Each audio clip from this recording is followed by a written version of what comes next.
He can still score, Lord. He just picks and chooses when he on that gas. You know, when he take his foot off the gas, he'll coast and do all that other shit. But when he wants to play, bro, man, listen, James Harden can still put the ball in the basket. This year's NBA trade deadline didn't just move players. It exposed the truth. Some teams went all in. Some teams admitted their window was closed. And a few stars were finally put in situations where there are no more excuses left. Because after these moves, legacies are on the line. If these teams win, they look like geniuses. If they fail, these trades will be remembered as the moment everything went wrong. Today, we're breaking down the 5 biggest trades of the 2025-26 NBA trade deadline season and how they changed the future of each franchise. And most importantly, who actually won.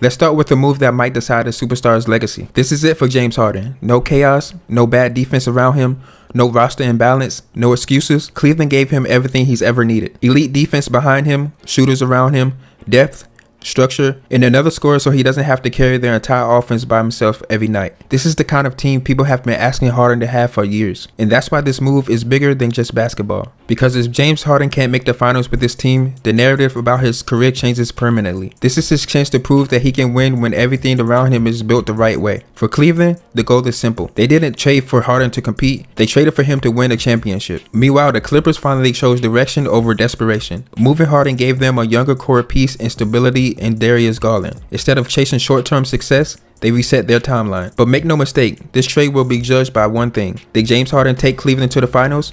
If he does, the Cavaliers won big. If he doesn't, this becomes the loudest question mark of his career. Right now, Cleveland wins, but the pressure is on. At first, this move didn't make sense. Anthony Davis to Washington. But when you look closer, the strategy becomes clear.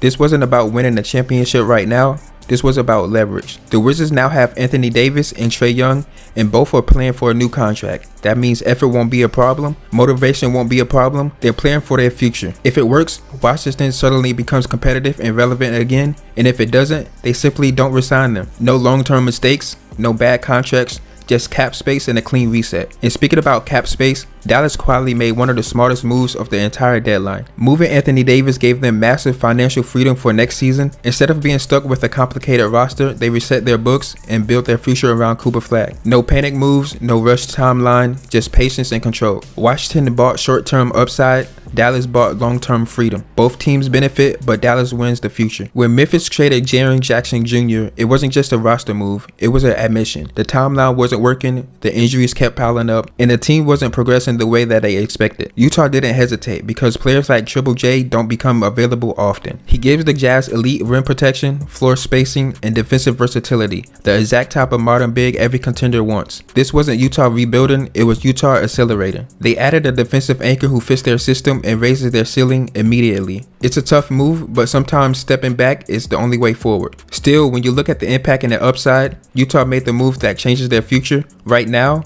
the Jazz wins this deal. This trade didn't dominate headlines, but long term, it might matter more than people realize. The Clippers acquired Benedict Mathurin, and for the first time in years, they made a move that wasn't about surviving the present, it was about building the future. Mathurin gives them youth, athleticism, and a scoring upside. Instead of relying on aging stars, they finally added someone who can grow into a bigger role. Indiana, on the other side, made a move that's going to look a lot better next season. Because when Tyrese Halliburton comes back healthy, everything changes. Halliburton paired with Zubac is the perfect combination. Elite playmaking, strong screens, rim finishing, interior defense, simple basketball that wins games. The Pacers didn't chase highlights, they built structure. The Clippers added potential, but Indiana added fit. And long term, fit usually wins. This edge goes to the Pacers. On the surface, this looked like a big move. The Warriors added size, shooting, floor spacing, and another scoring option. Kristaps Porzingis should help, but here's the problem. This move doesn't fix the real issue, because the Warriors' championship window wasn't closed by talent, it was closed by timing. Jimmy Butler's injury changed everything. Without him at full strength, Golden State isn't a real contender, no matter who they add. Porzingis gives them a chance to stay competitive, but it doesn't bring them back into championship conversation. This move feels less like a solution and more like a delay. Atlanta, meanwhile, they made the smarter move. They gave Jonathan Kuminga a bigger opportunity to grow, adding shooting with Buddy Hield, and avoided getting locked into an aging core chasing a fading title window. Golden State tried to extend the past, Atlanta focused on the future.